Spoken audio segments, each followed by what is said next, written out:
She chose a secluded place to teach a cowboy how to make love. The evening sun of the Wild West, 1887, spread across the endless prairies, painting the horizon in amber and purple tones. The tall grasses, swaying in the wind, looked like waves of a golden sea. It was in this majestic, yet harsh beauty, that Cassandra Cassie Mason sought her refuge. She was a woman who knew the price of independence, but also of loneliness. At 30, Cassie had been through a lot.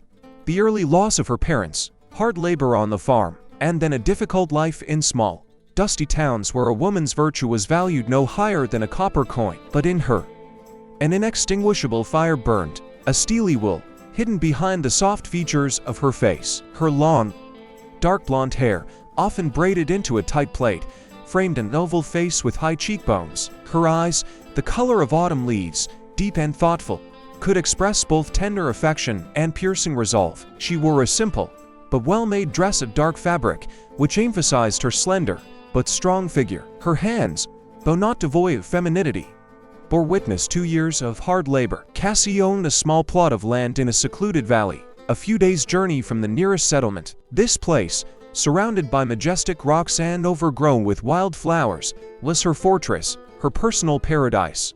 She didn't seek company, preferring the society of her horses and an old, loyal retriever named Cowboy. She liked the solitude that gave her freedom, but sometimes, especially in the evenings, when there was complete silence, she felt a pang of longing. She was missing something that went beyond survival and daily labor. That evening Cassie was sitting on the porch of her modest cabin, tuning an old guitar. The melody she was about to play was sad, like the wine itself, wandering through the prairie. She loved music, and the guitar was her only solace. Suddenly, the silence was broken by the sound of approaching hooves. Cassie instantly grew wary. Uninvited guests in this remote place were a rarity, and almost always they brought trouble. She quickly grabbed her old, but reliable carbine, which was always at hand. A rider appeared from behind the hill, his silhouette seen carved from stone against the backdrop of the setting sun. He was a cowboy. Cassie, squinting, tried to make him out, but the distance was too great. He moved slowly, but confidently, as if he knew the way. When he rode closer, Cassie saw him. It was Jake the loner rider, a man in his 30s, with a weather-beaten face and sharp features. His eyes, gray as a winter sky, were piercing, but they held a kind of eternal weariness. Dark hair, escaping from under a worn hat, was slightly disheveled. He wore a simple, sun-faded flannel shirt, leather pants, and worn-out boots. Cassie knew about him. He was known as one of the most skilled gunmen in the area, a man who always kept to himself, never formed long-term relationships and, according to rumors, had never been with a woman. This last detail, strangely enough, always caused a mixture of disbelief and some intrigue in Cassie. Jake dismounted near her cabin. His horse, a ginger Mustang, snorted, letting out steam from its nostrils. The cowboy casually tied the reins to a post. His movements were confident and economical. He looked up at Cassie, and there was no surprise or politeness in his eyes, only a dry, assessing curiosity. "I got lost?" His voice was low, hoarse, like sand sifted by the wind through rocks. There was no hint of embarrassment in it, just a statement of fact. "I need water," and directions to Black Creek. Cassie, without lowering her carbine, watched him closely. She felt his strength, his danger, but at the same time something in his aloofness caused a slight irritation in her. He was the embodiment of everything she was trying to escape: rudeness, loneliness, the inability to have normal human relationships. Her first feeling towards him was one of pure hatred. Hatred for his self-sufficiency, for his silence, for his obvious disregard for everything she considered important. "The water's over there." She pointed to the well. "And Black Creek, his 2 days' journey to the northeast. You have to follow the stars." Jake nodded. His gaze slid over her face, lingering for a moment on her lips, and then returned to the desert. He went to the well, pulled out a bucket and with one powerful motion lifted it from the depths. He drank slowly, with pleasure, as if every drop of water was a treasure to him. Cassie continued to hold her carbine ready, her fingers tightly gripping the stock. When he finished drinking, Jake turned to her. "Thanks." His voice was still as dry, but a note sounded in it that Cassie didn't immediately recognize, something similar to acknowledgement, to respect for her resilience. "Are you alone here?" "That's my business," Cassie answered. Her voice was sharp. She didn't like nosy people. Jake just slightly nodded. "I saw tracks. Coyotes, and not only, it's dangerous here. I know how to take care of myself." "Obviously," he said. His gaze once again slid over her figure, making Cassie feel a strange, unpleasant tingle. Then he headed for his horse. He was about to leave. At that moment, Cassie felt a strong pang of disappointment. He's just going to leave. He's not going to stay. This thought, although it contradicted her desire to be alone, still caused irritation. But then another thought, audacious, almost crazy, flashed in her head. The thought of what she could do. Wait. Her voice was unexpectedly loud, making Jake stop. He slowly turned around. Cassie lowered her carbine, her heart pounding.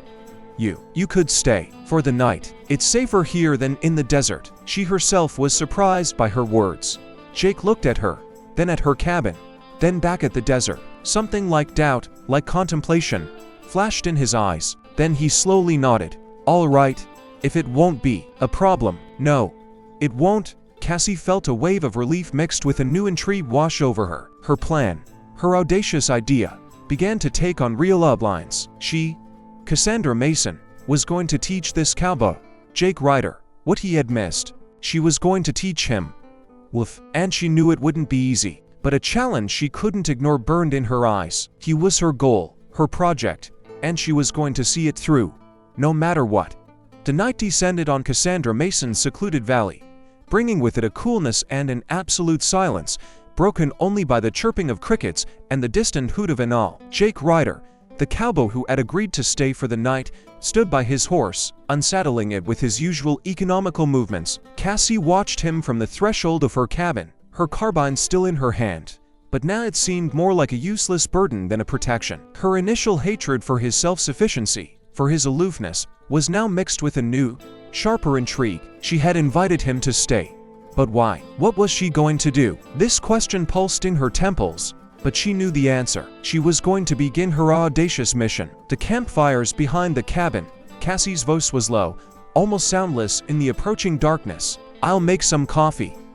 Jake just slightly nodded. He was done with the horse and, grabbing his worn bag, headed to the back of the cabin, where the embers were already smoldering. Cassie followed him.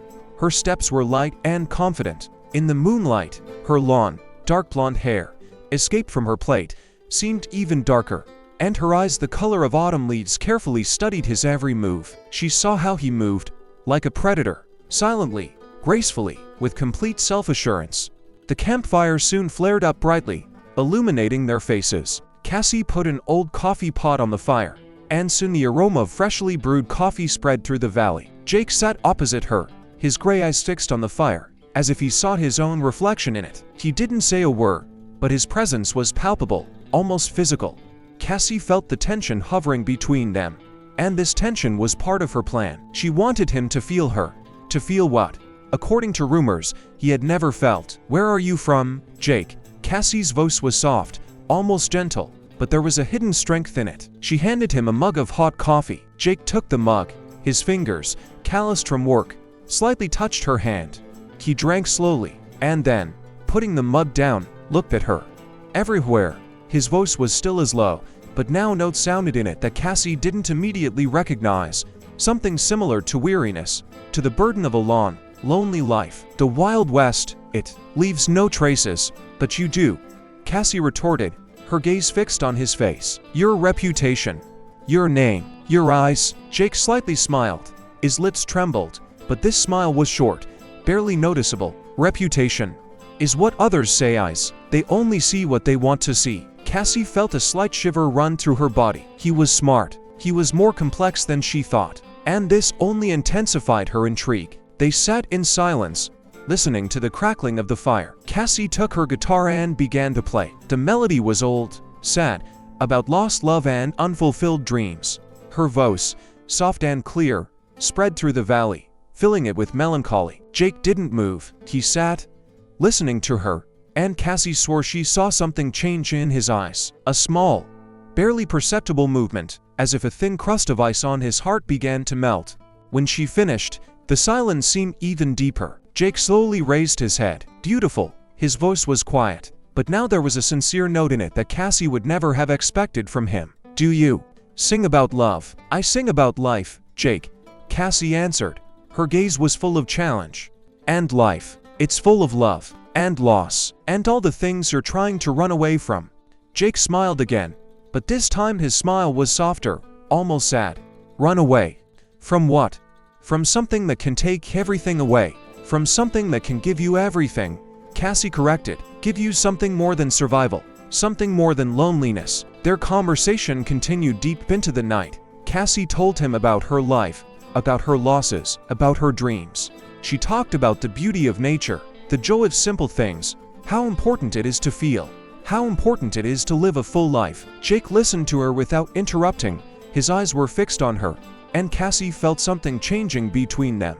He wasn't emotionless, he was just closed, and she was going to open him up. It was a challenge she happily accepted. In the morning, when the first rays of the sun touched the tops of the rocks, Jake got up. He looked rested, but his face was still stern. He went to his horse, saddled it, and then turned to Cassie. Thanks for the hospitality. His voice was dry, but this time there was no former aloofness in it. A note of respect sounded in it. Are you leaving? Cassie asked, her heart squeezed by a strange, new feeling. She didn't want him to leave. She wanted to continue her mission. Jake nodded. I have business in Black Creek. I can go with you. The words escaped Cassie on their own. She was surprised by her own audacity. Jake looked at her, and surprise flashed in his eyes. Why'd? Because I also need to go to Black Creek, Cassie lied. Her gaze was firm. And I could use the company. And you could use a woman who can take care of you. Jake looked at her for a long time, his gray eyes studying her face, as if he was trying to read her thoughts. Finally, he nodded. All right, but be ready for difficulties. My path isn't easy. I'm ready, Cassie answered, her heart pounding with anticipation. She understood that she had just done the craziest thing in her life, but she didn't regret it. Her intrigue had reached its peak, and she felt that she was on the verge of something grand. They set off, and the sun of the Wild West illuminated their joint journey. Jake rode ahead. His silhouette stood out against the backdrop of the endless prairies. Cassie rode alongside.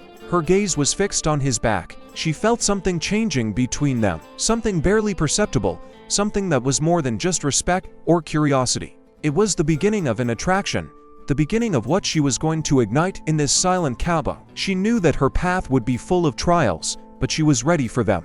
She was going to teach him to love, and she knew that this would be her greatest victory. On their way lay a wild, untamed nature. They crossed dried-up canyons, where the wind howled like a hungry volve and raised pillars of dust.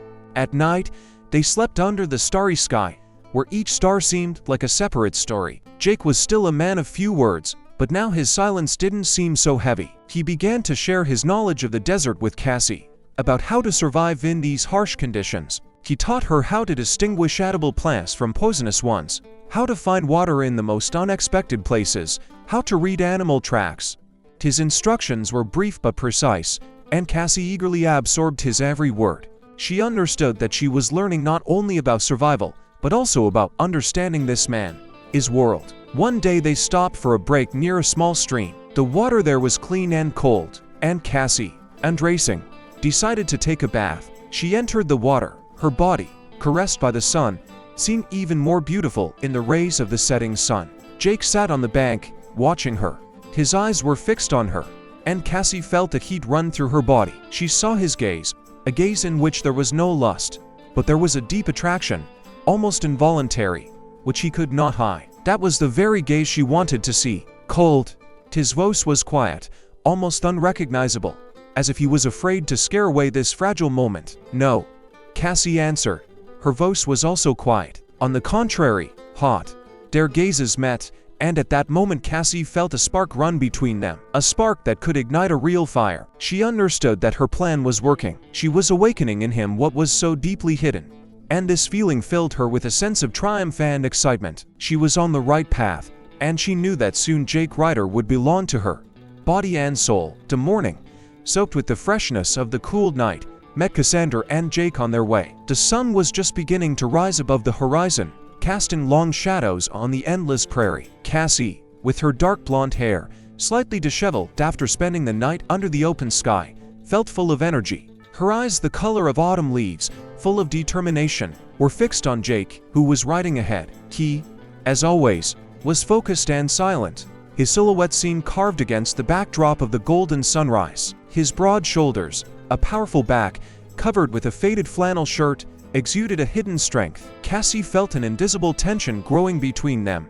as thin as a spider web, but as palpable as a touch. It was filled not only with intrigue, but also with something deeper, which began to emerge after that night by the stream. Their path lay through winding canyons, where the wind howled, carrying the smell of wild herbs. Jake led them with incredible confidence, as if he was part of this landscape, his eyes unerringly finding the way where Cassie saw only endless expanses. He was still a man of few words, but now his silence didn't seem so aloof. Sometimes he pointed out interesting plants or animal tracks. His voice was low, but without the former dryness. Cassie listened to him attentively, absorbing every word, every gesture. She understood that he was sharing his world with her, and it was a revelation for her. One day, when they stopped for a break near a small waterfall, the water of which nosily fell into a stony bowl, Jake, to her surprise, took out his old harmonica. He sat by the campfire, his gray eyes fixed on the distance, and then he began to play. The melody was sad, long-drawn, like the groan of the wind in the canyons, but there was also some tenderness in it, some hidden pain. Cassie, frozen by the fire, listened to him, her heart squeezed by an attraction that was now not only physical, but also emotional. She saw that a vulnerable soul, capable of deep feelings, was hidden behind the mask of a stern cowboy. When he finished, the silence seemed even deeper. Jake slowly put the harmonica down. "My mother, she loved this melody." His voice was quiet, almost unrecognizable, as if these words escaped from him with great difficulty. It was the first mention of his family, of his past. Cassie came up to him and sat down next to him. "I'm sorry," she whispered. Her hand carefully touched his shoulder. Jake didn't pull away. "Life. It takes everything you hold dear." His voice was full of a sadness that Cassie would never have expected from him. "And then, you're left alone." Cassie felt his pain, his loneliness. At that moment, she saw not just a strong cowboy, but a man who was deeply wounded, a man who, like her, had experienced loss. This realization intensified her attraction to him, turning it into a deep compassion. She wanted to hug him, to comfort him, to show him that he was not alone. They spent the rest of the evening talking. Jake, as if a dam had burst, began to tell her about his childhood, about his family, about how they lived on a ranch, about how bandits attacked them, killed his mother and sister, and his father managed to escape.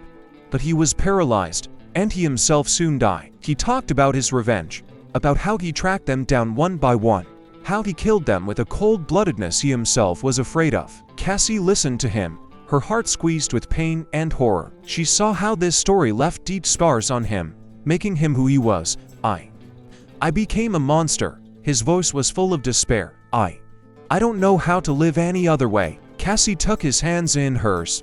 They were strong, calloused, but at that moment seemed so fragile. "You are not a monster, Jake." Her voice was firm. You're just a man who has been through too much pain. But you're not alone." She raised his head. Her eyes met his gray eyes. The emptiness was no longer in them. There was pain, there was sadness, but there was also hope. Hope that she, Cassandra Mason, could help him heal, could teach him to love, could return what he had lost to him. And at that moment, looking into his eyes, Cassie understood that her mission had become something much bigger for her than just an audacious idea. It had become her purpose.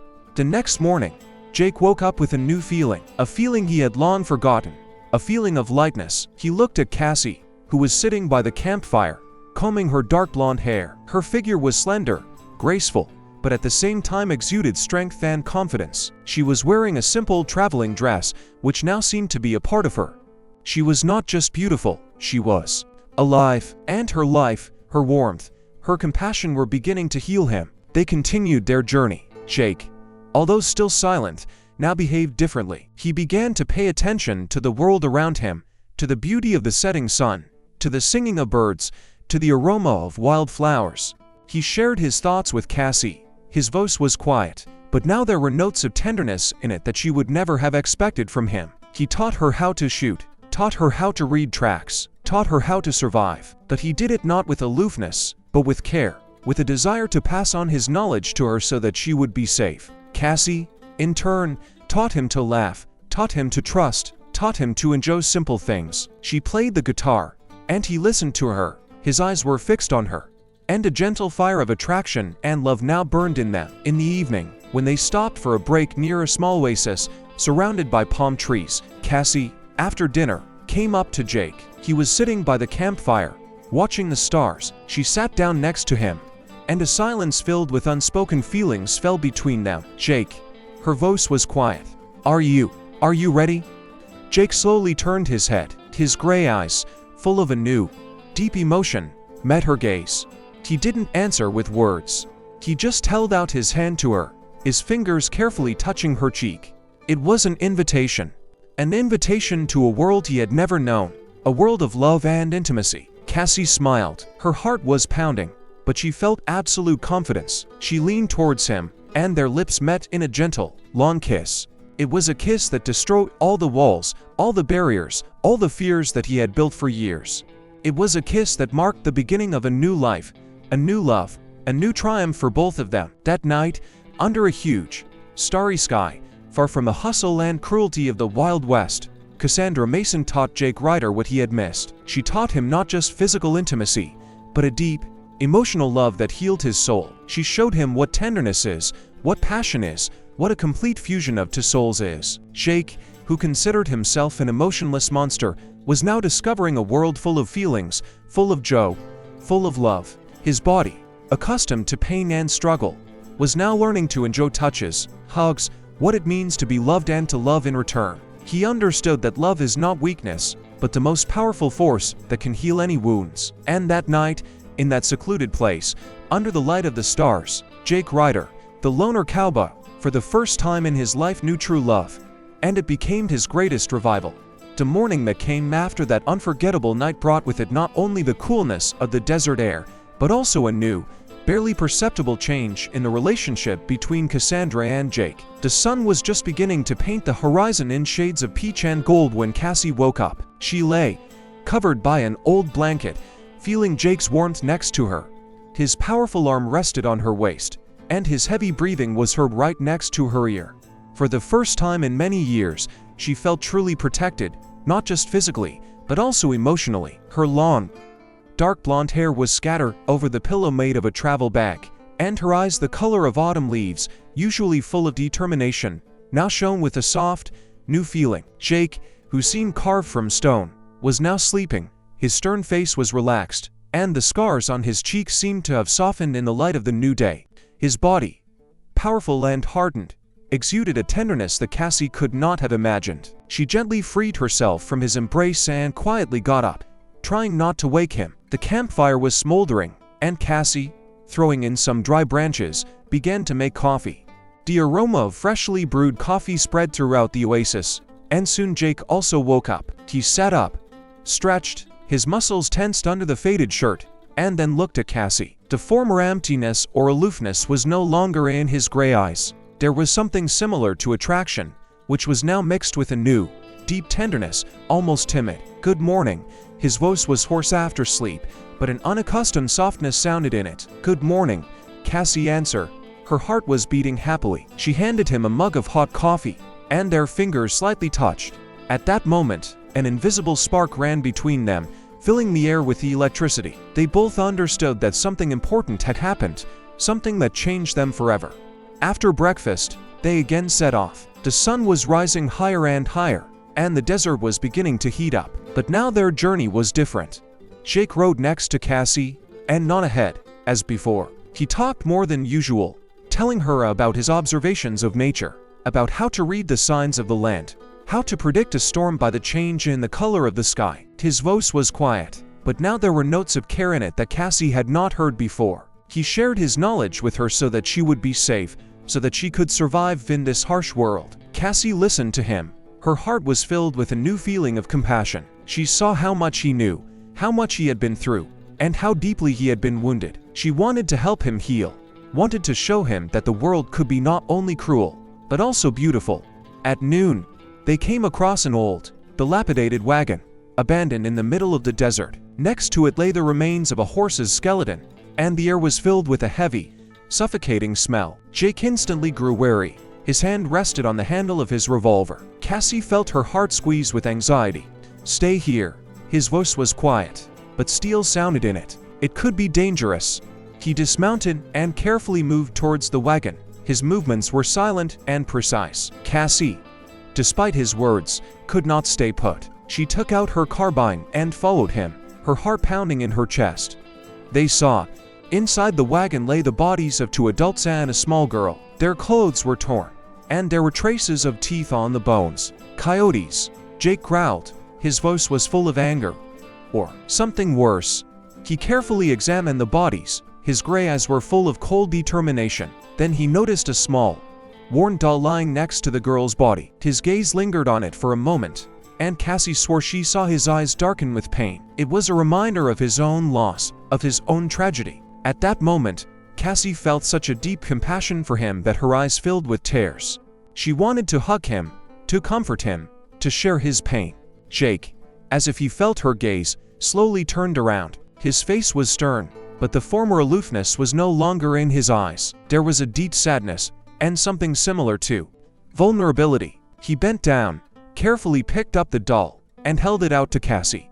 "Let's bury them." His voice was quiet, but an unaccustomed request sounded in it. Cassie nodded. Her heart was squeezed with pain. They spent the rest of the day digging graves in the hard, stony soil. It was hard work, but they worked together, silently, each understanding the other's pain. When the sun set, they stood over the fresh graves, and Cassie read a prayer.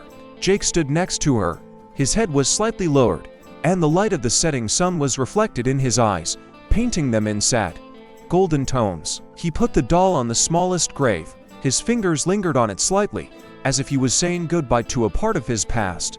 That evening, when they were sitting by the campfire, Jake again talked about his family. He talked about his younger sister, Mary, about how she loved to play with dolls, about how they dreamed of a big ranch full of horses. His voice was full of sadness, but a note of acceptance now sounded in it. He was no longer full of anger and despair. He was a man who was learning to live with pain, learning to accept it, but not to let it consume him. Cassie listened to him. Her heart was filled with deep compassion and respect. She saw how he was changing, how he was opening up to the world, and it was her greatest reward. She felt herself not just his lover, but his friend, his confessor, his savior. They continued their journey. The desert was still harsh and unforgiving, but now they faced it together. Jake continued to teach Cassie survival, but now it wasn't just instruction, it was their shared adventure. He showed her the beauty of hidden oases, the grandeur of the starry sky, the silence of dawn, and in his eyes now burned not only the fire of attraction, but also a deep, tender love. He cared for her, protected her, shared everything he had with her. Cassie, in turn, continued to teach him to laugh, taught him to trust, taught him to see beauty in a world he once considered only a source of pain. One day, as they stopped for a break by a small stream, Jake, after watering the horses, approached Cassie. She sat, brushing her dark blonde hair. He sat beside her and carefully took a strand of her hair in his hand. His fingers, calloused from work, were surprisingly gentle. "Cassie," his voice was quiet, I never thought I could feel again, that I could love again." Cassie looked up, her heart pounding with joy. "You can, Jake," she whispered. "You always could. You just forgot." Jake leaned down to her, and their lips met in a tender, long kiss. It was a kiss full of tenderness, passion, compassion, and deep love. In that moment, beneath the vast, indifferent sky, they were alone, and their love was stronger than all the trials of the Wild West. Jake, who once considered himself a loner, was now bound to Cassie by an invisible thread, a thread stronger than steel. He understood that love was not weakness, but the most powerful force that could heal any wound. And that night, in that secluded place, beneath the light of the stars, Jake Ryder, the loner cowboy, for the first time in his life knew true love, and it became his greatest rebirth. Dawn in the desert was always a majestic sight, but the next morning, after Cassandra and Jake shared their first real kiss and feelings, it seemed dazzlingly new, imbued with light and hope. Cassie awoke in Jake's arms, feeling every curve of his muscular body, every beat of his strong heart. Her long, dark blonde hair was spread across the sand, and her autumn leaf-colored eyes glowed with tenderness and a new, deep attraction. Jake slept a deep, peaceful sleep, his stern face relaxed, and for the first time in a long while, there was no shadow of worrying on it. The scars on his cheeks, which once seemed a symbol of his alienation, now looked like marks of experience that made him who he was, a man capable of deep love. They rose as the sun just began to touch the tops of distant mountains. The air was fresh and cool, and the scent of morning herbs mingled with the smell of the campfire. Cassie set about preparing breakfast, while Jake, still taciturn but now filled with new energy, took care of the horses. Their movements were synchronized, each action filled with unspoken understanding and tenderness. They exchanged glances full of hidden meanings, and in each of these glances, deep, all-consuming love was read. After breakfast, they continued their journey west. The desert was still harsh, but now they faced it together. Jake rode beside Cassie, his hand occasionally touching hers, his gaze often turning to her, full of care and attention. He continued to teach her how to survive in these conditions, but now his lessons were not just instructions, but manifestations of his compassion and desire to protect her. He showed her hidden trails, told her about plants that could save them from hunger and thirst, taught her how to read the signs left by wild animals. Cassie, in turn, opened up to him a world he had long forgotten, a world of beauty, joy, and simple pleasures. She sang him songs she had known since childhood, and Jake listened to her, his stern face softening, and a sparkle appearing in his eyes that she would never have expected from him. He began to laugh, first softly, then louder and louder, and this sound was like music to Cassie. One day, as they rode through a small but very dangerous canyon, they stumbled upon fresh tracks of a large group of riders. Jake instantly grew wary, his hand resting on the hilt of his revolver. "Bandits." His voice was quiet, but steel resonated in it. "There are many of them. We must be careful." Cassie felt a chill run through her body. She knew that Jake was an excellent shot, but against an entire gang, even he could be helpless. Her heart pounded with fear, but she trusted him. They moved forward cautiously, trying not to attract attention. Jake led them along hidden trails known only to him, skillfully bypassing main roads and avoiding open spaces. He was the embodiment of a predator, silent, precise, capable of anticipating his opponent's every move. Cassie watched him, her attraction to his strength and determination only growing. She saw how focused he was, how ready he was to protect her, and this filled her with a feeling of deep love and security. By evening, they came across the bandits' camp. It was a large encampment, located in a valley surrounded by rocks. Dozens of men, campfires, smoke, the smell of cheap whiskey and gunpowder. Jake, ordering Cassie to stay hidden, slowly moved forward, his movements as silent as a shadow. He was going to scout the situation. Cassie waited, her heart pounding in her chest. She felt helpless but knew that Jake would do everything possible to protect them. Several hours passed. The sun had set, and the moon illuminated the valley with silver light. Cassie began to worry. What if something had happened to him? What if he was in trouble? Her fear grew with each passing minute. She wanted to rush to his aid but knew it would be reckless. Finally, she heard a rustle. Jake had returned. His face was stern, but a cold fire of determination burned in his eyes. "They're going to attack Black Creek." His voice was quiet, but steel resonated in it. "Tomorrow at dawn. We have to warn the sheriff." Cassie nodded. She understood that it was dangerous, that they were risking their lives, but she couldn't stand by. She saw in Jake not only her loved one but also a hero, a man who was ready to sacrifice himself for others. This filled her with new inspiration. They decided to act immediately. Jake, like a ghost, disappeared among the rocks again. This time, he wasn't going to scout. He was going to act. Cassie remained waiting, her carbine at the ready. She heard gunshots, shouts, the thud of hooves. Jake was fighting, alone against an entire gang. Her fear mingled with admiration. She saw his strength, his courage, his boundless determination. He was not just a cowboy, he was the embodiment of the Wild West, its harsh but just soul. By dawn, everything was quiet. Cassie cautiously moved forward. She saw Jake. He stood in the middle of the bandit camp, his clothes torn, his face scratched and bruised, but the fire of triumph burned in his eyes. Dozens of bandits lay dead on the ground. He had done it. Alone, against an entire gang. It was incredible, almost unreal. Cassie ran to him, her eyes full of tears. "Jake." Her voice was full of relief and love. He turned to her, his stern face softened. He hugged her tightly, pressing her against him, and at that moment Cassie felt like the happiest woman in the world. He was alive, he was with her, and he was her hero. They hurried to Black Creek to warn the sheriff. The town was already preparing for the attack, but thanks to Jake, they were ready to meet the enemy fully armed. The story of how one cowboy single-handedly defeated an entire gang quickly spread through the area, filling people's hearts with hope and inspiration.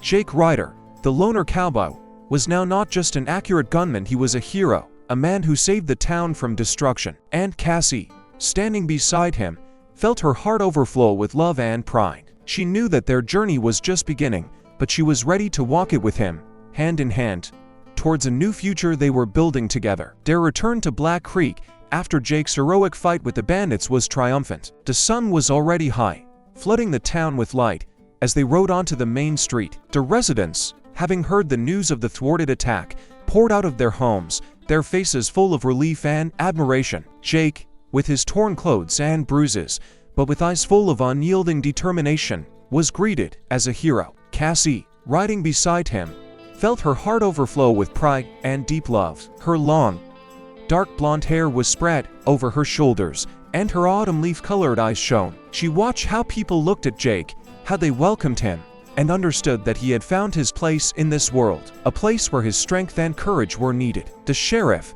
an elderly man with gray mustaches, approached Jake, his face full of respect. "Ryder, you saved us." His voice was hoarse. "We will never forget what you did." Jake merely nodded slightly. He didn't seek praise, didn't expect gratitude. For him, it was simply what he had to do. But Cassie saw his stern face soften, a sparkle appear in his eyes. He was not just a lone cowboy, he was part of this town, part of these people, and this was his rebirth. They spent several days in Black Creek. The town quickly recovered from the threat, and a new atmosphere of hope and optimism hung in the air. Jake, who had always kept to himself, was now surrounded by attention. People approached him to express their gratitude, to offer work, to simply talk. To Cassie's surprise, he began to respond to them. His voice was quiet, but now notes of friendliness resonated in it. He began to share his knowledge, helping the townsfolk strengthen their defenses, teaching them to shoot, telling them how to survive in the wilderness. Cassie watched him, her inspiration growing with each day. She saw how he was changing, how he was opening up to the world, and this was her greatest reward. But there was also one important aspect in this new life. Local women, seeing Jake in a new light, began to show a genuine interest in him. They approached him in the saloon, invited him to dances, flirted with him. Cassie felt a pang of jealousy, but she understood that it was inevitable. Jake Ryder was not just a hero, he was a handsome, strong man, and his new popularity was natural. She trusted him, but still felt a slight unease. Their relationship, which had been built for so long in the solitude of the desert, was now being tested by publicity. One evening, as Jake sat in the saloon, surrounded by a group of admiring women, Cassie approached him. Her heart pounded, but she remained calm. "Jake." Her voice was quiet. "Can we talk?" He instantly looked up, his gray eyes fixed on her. He excused himself from the women and rose to follow her. They left the saloon and headed to the outskirts of town, where silence reigned. The moon bathed the street in silver light. "Is something wrong, Cassie?" His voice was full of concern. Cassie turned to him. "No. Everything's right, just I want to be sure about us." Jake took her hands in his. His fingers, calloused from work, were surprisingly gentle. "Cassie, you know what you mean to me." His voice was quiet, but sincere love resonated in it. You brought me back to life, and I will never leave you." His words dispelled her doubts like the wind disperses dust. Her jealousy gave way to deep trust and satisfaction. She hugged him tightly, pressing against his strong chest, and at that moment she knew that their love could withstand any trials. The next day, Jake made an important decision. He decided to stay in Black Creek to help the town rebuild. He bought a small plot of land on the outskirts, overlooking the prairie, and began to build a ranch. It was their ranch, their new home, their future. Cassie, of course, stayed with him. She helped him in everything, shared her ideas, worked alongside him.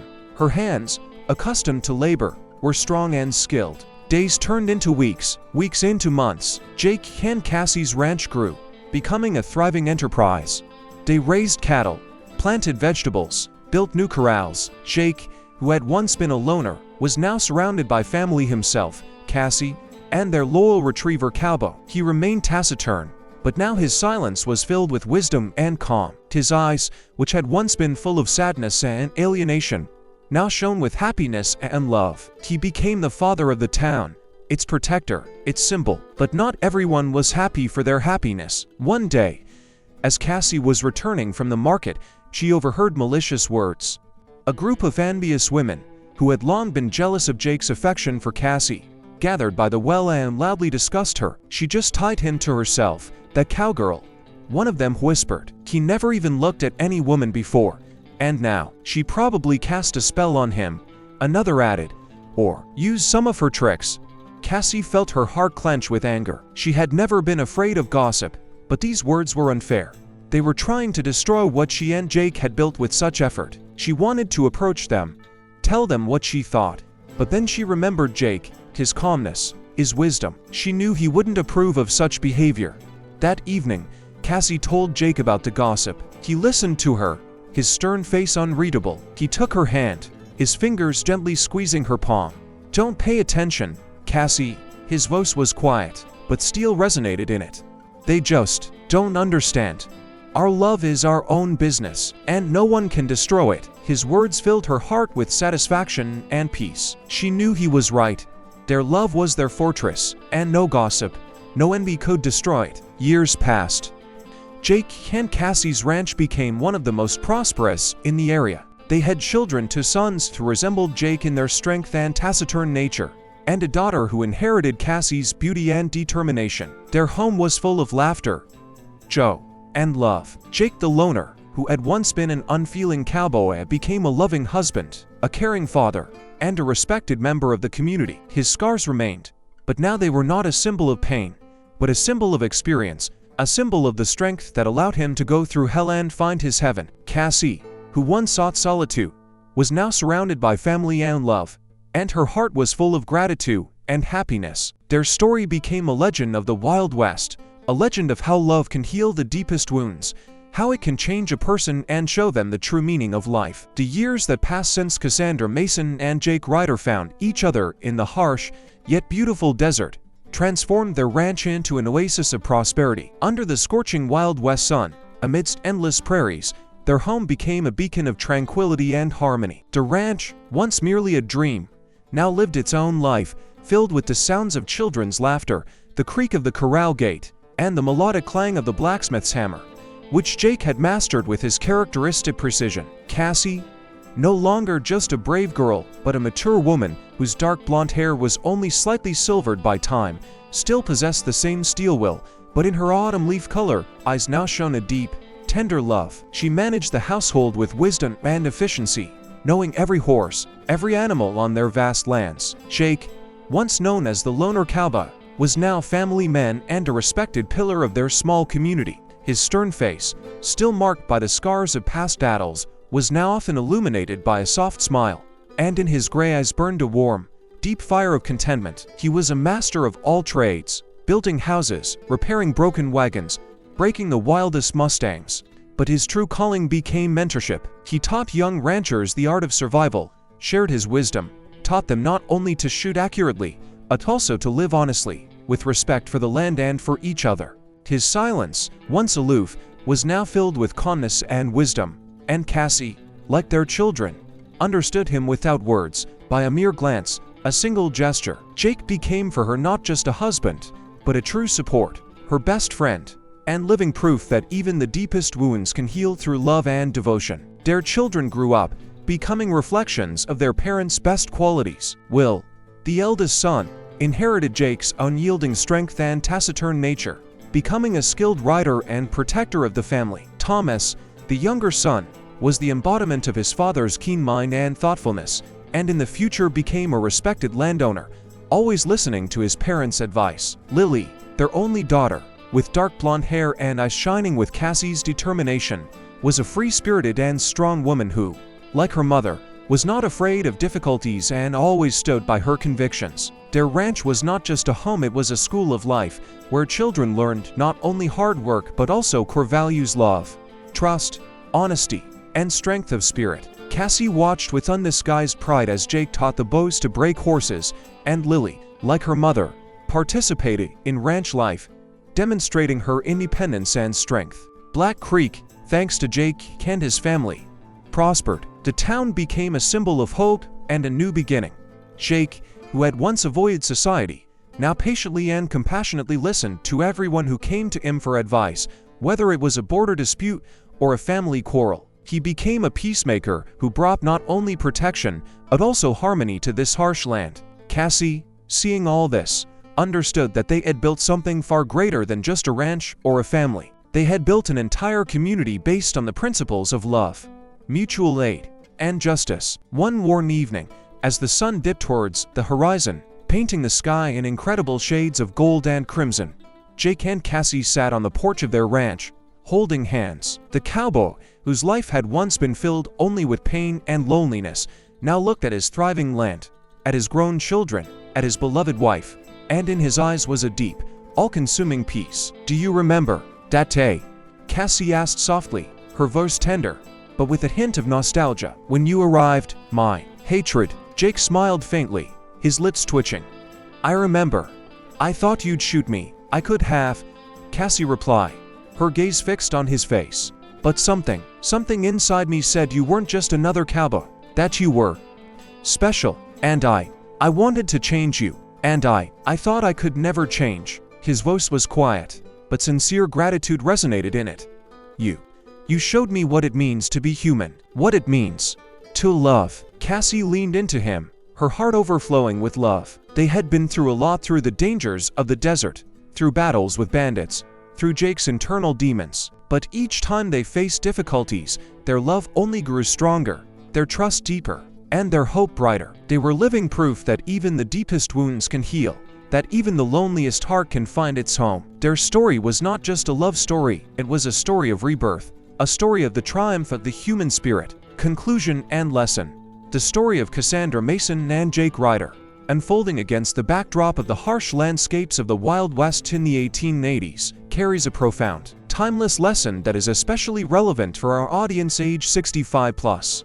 It demonstrates that even in the most challenging circumstances, when the past seems to dictate all future, love, compassion, and a genuine desire to understand another person can work miracles. Jake, whose life path was full of pain, loss, and alienation, was able to find humanity and meaning in life thanks to Cassandra's determination and unconditional love. In today's world, where people often face loneliness, disappointment, and the urge for self-isolation, this story reminds us of the invaluable importance of human connection, empathy, and the capacity for healing. Many of us, like Jake, build walls around ourselves to protect against pain, thereby missing out on the joy, depth, and fullness of human relationships. This story encourages us not to give up, not to close ourselves off, but to seek ways to understand and accept others, even those who seem completely alien or broken. It teaches that true strength lies not in the absence of feelings, but in the ability to endure pain,